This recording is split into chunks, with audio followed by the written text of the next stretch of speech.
What could we do while still living in the physical body to enhance the transition to death?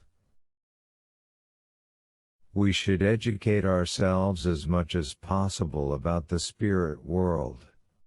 Even the smallest impression that there is an afterlife will bring enlightenment and understanding.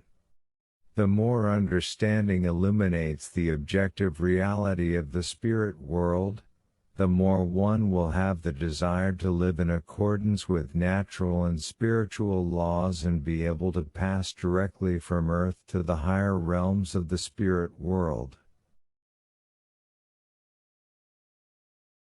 Betty Eady, author of Embraced by the Light, explains that it is possible for the uneducated, unbelieving spirit to be virtually a prisoner of this earth.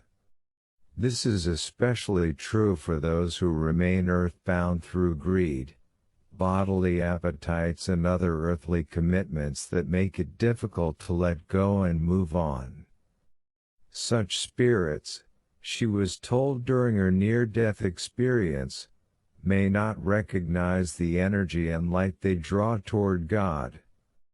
Lacking the faith and power to reach for the light, unenlightened spirits may remain on earth until they learn about the higher power that surrounds them and is available to them.